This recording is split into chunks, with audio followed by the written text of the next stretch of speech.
Good morning, myself Sangeeta Jain from Modern Wisdom Senior Secondary School welcomes you to our online classes. Student, today we'll start our chapter 2nd of history portion, chapter 2, India Bharat during the struggle period 1206 AD to 1757 AD. तो अपने भारत के struggle period का 1206 AD से 1757 AD तक का period जो है वो अपने इस लेसन में स्टार्ट कर रहे हैं। India Bharat was continuously attacked by foreign invaders. Bharat जो है कंटिन्यू इस पर आक्रमण होते रहे, बाहर के विदेशी लोग इन पर भारत पर आक्रमण करते रहे। द इंडियंस भारतीयस bravely opposed and struggled against these invasions. तो भारत के वीर सिपाहियों ने स्ट्रगल किया और अपने इस इन्वेंशन का अपोज भी किया, बाहरी आक्रमणों का सामना भी किया और उन्हें भारत में अधिकार जमाने का हक से दूर भी किया। इंडियंस भारतीयस defeated the initial Arabian and Muslim invaders and ousted them out of the country. भारतीय लोग अरेबियंस और मुस्लिम इन्वेडर्स को फेस किए और उनको भारत में आने से रोके और बाहर निकाला। During the time of Amar Khalifa in 636 AD, the first naval invasions of the Arabians took place at Thane। तो अमर अल खलीफा के इन टाइम में, ये 636 AD की बात है, फर्स्ट नेवल इन्वेशंस अरेबियंस के द्वारा अपने थाने में हुआ। It is mentioned in the book name Futuh al Buldan that this invasion of the Arabians was unsuccessful. तो इसका मेंशन फुतुल अल बल्दान के बुक में मेंशन किया गया है और ये भी कहा गया है उसमें कि अरेबियंस का ये सक्सेसफुल नहीं रहा, ये इन्वेशन सक्सेसफुल नहीं रहा। After this the Arabians invaded बदवास, Broach and Debal port of Sindh. और उसके बाद अरेबियंस ने बदवास और देबाल पोर्ट सिंध के ये जीत लिए। दिस इन्वेशंस टू वर अनसक्सेसफुल, लेकिन ये भी इन्वेशंस उन लोगों ने आक्रमण किए लेकिन ये अनसक्सेसफुल रहा। In Chachnama it is written that in the struggle for Debal the Arabian army commander मुदारिया was defeated and killed. Chachnama में इसका जिक्र किया गया है कि अरेबियंस के कमांडर जो थे मुदारिया, उनको डिफीट करके मार दिया गया था। In 712 AD a battle took place between Mohammad bin Qasim and Dahir. 712 AD में युद्ध आरंभ हुआ मोहम्मद बिन कासिम और दाहिर के बीच में। द किंग ऑफ सिंध, जो सिंध का राजा था। Baba Duri has written that it was a fierce battle which was never heard ever before. तो बाबा दूरी ने इसका जिक्र किया है, लिखा है कि ये बहुत घमासान युद्ध था और ऐसा युद्ध कभी भी सोचा नहीं जा सकता था, कैसे बहुत घमासान था। It is mentioned in Chachnama that the kafirs non-Muslim surrounded the Arabians from all the four sides and the Islamic army got confused and was disarrayed by the brave and rigid way of fight of the defenders।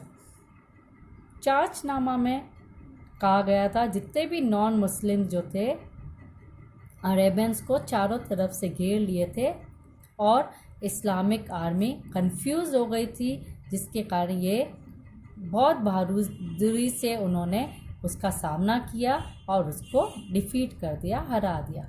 In between all these, coincidentally, an arrow struck Dahir's chest, who was riding an elephant, and the king died. और अचानक ऐसी घटना हुई कि दाहिर के chest में, दाहिर के छाती पे, जो कि एलिफेंट पर बैठा हुआ था, एक एरो स्टक किया और जिसके कारण ये राजा की मृत्यु हो गई.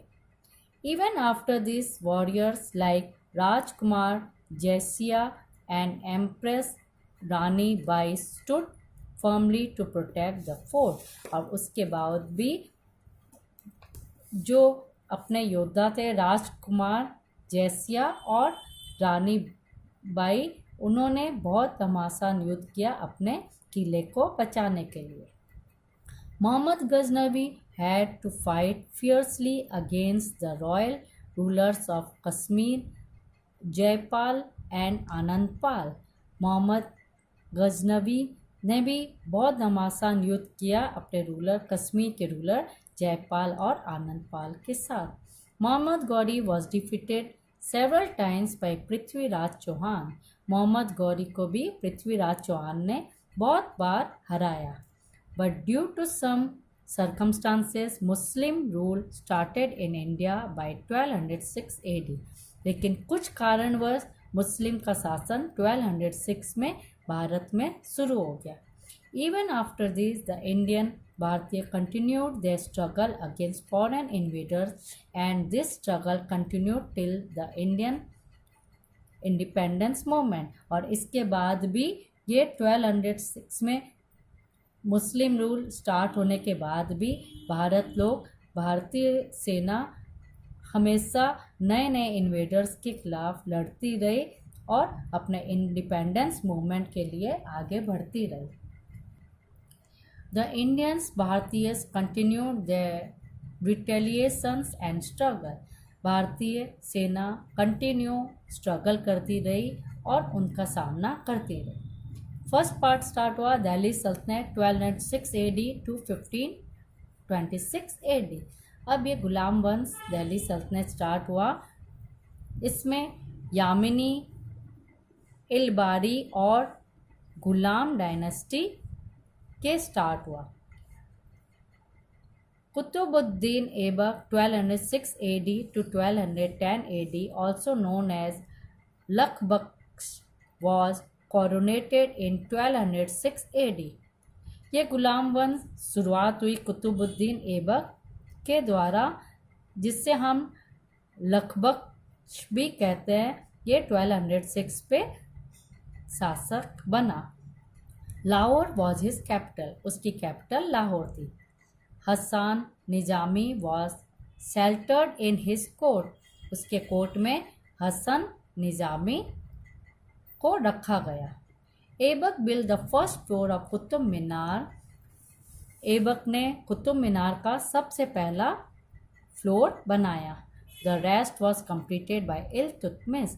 और उसके बाद का जितना भी पार्ट फ्लोर्स बने वो इल्तुतमिश उसके बेटे के द्वारा बनाए गए. Qutub Minar was built in the memory of the renowned Sufi saint Khwaja Qutbuddin Bakhtiyar Kaki. तो कुतुब मीनार सूफी सेंट ख्वाजा कुतुबुद्दीन बख्तियार काकी के मेमोरी में बनाया गया था. This has been mentioned in the contemporary Islamic literature. इसका जिक्र अपने कॉन्टेम्पररी इस्लामिक लिटरेचर में किया गया है. Aibak died in 1210 AD after falling down from a horse while playing चोगान पोलो. ऐबक की मृत्यु 1210 ईस्वी में जब वो पोलो खेल रहा था तब हो गई. इसके बाद इल्तुतमिश 1210 AD टू 1236 AD. उसके बाद इल्तुतमिश उसी का वो शासक बना. He was a son in law and successor of Aibak. वो ऐबक का सन इन लॉ था. He can be held as the real organiser of Muslim empire. ऐसा कहा जाता है मुस्लिम एम्पायर का ये एक्चुअल में रियल ऑर्गेनाइजर था। इल्तुतमिश कॉन्कर्ड रणथंबोर इन 1226 AD। 1226 AD में इल्तुतमिश ने रणथंबोर कॉन्कर किया। In 1223 AD, the Sultan invaded Malwa and occupied the fort of Billa। और 1223 AD में इल्तुतमिश ने मालवा पर इन्वेड किया और बिल्ला का किले को जीत लिया। He had also occupied Gwalior and Jalore, और उसके बाद उसने ग्वालियर और जालोर को भी जीता। By not providing an assistant to Khwarezm Shah's son Mangbarni, Iltutmish avoided enmity with the Mongol Genghis Khan, और उसने एनिमिटी गेंगिस खान के साथ कर ली। नेक्स्ट अपने स्टार्ट हुआ इसके बाद रजिया सुल्ताना 1236 AD से 1240 AD में शासक बने।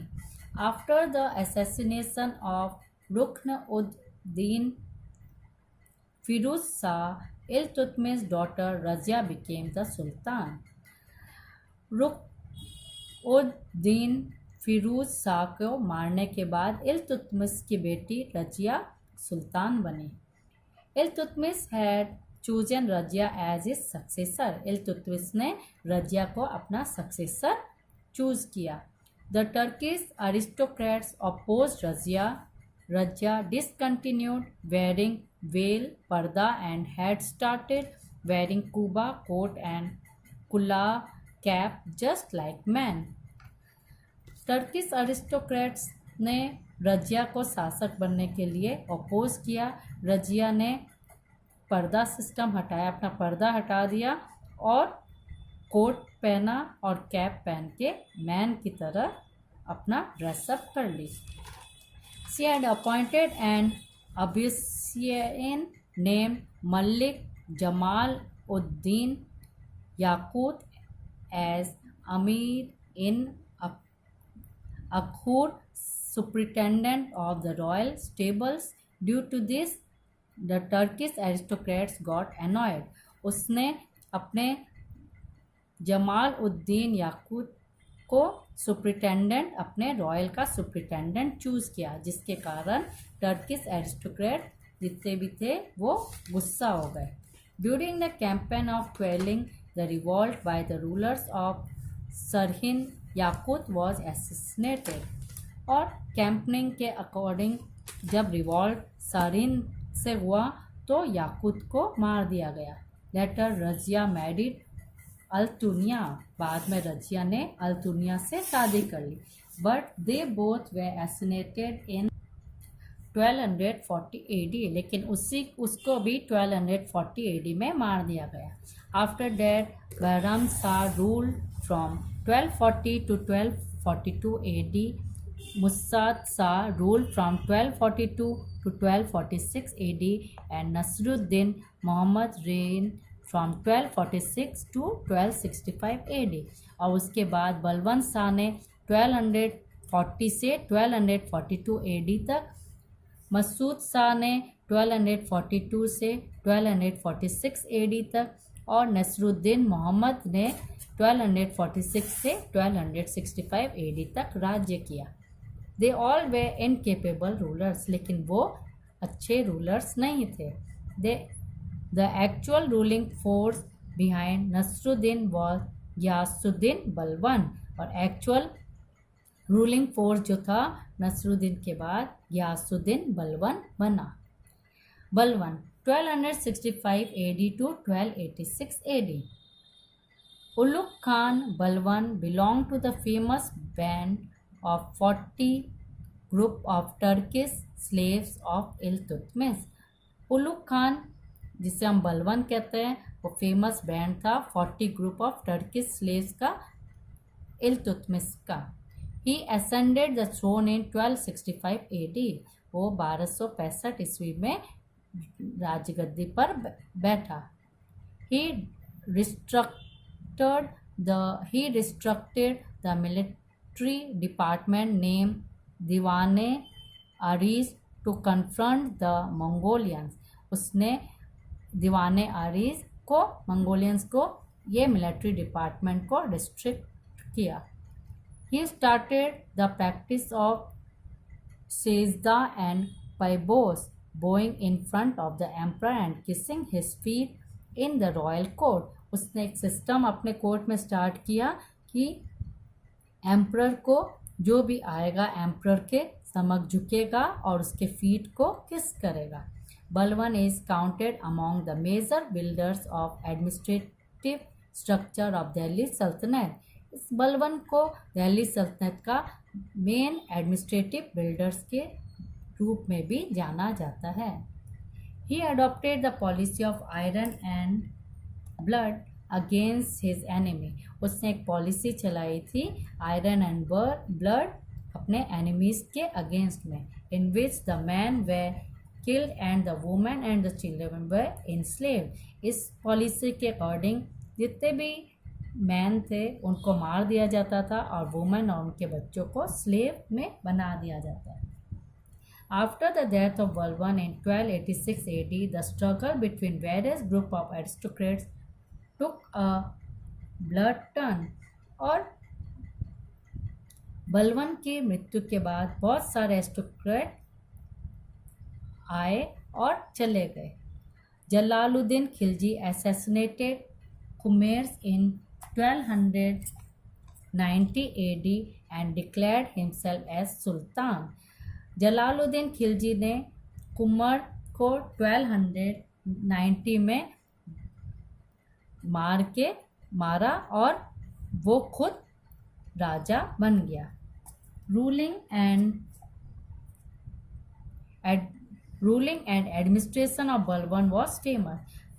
बलवन का एडमिनिस्ट्रेशन बहुत फेमस था. बलवन believe that king is a representative of God of the earth. बलवन ये मानता था कि जो राजा है वो इस धरती का भगवान है. Balban Turk was aware of aristocratic revolt, therefore he maintained strict discipline in his court. उसने अपने कोर्ट में बहुत स्ट्रिक्ट नियम बना रखे थे.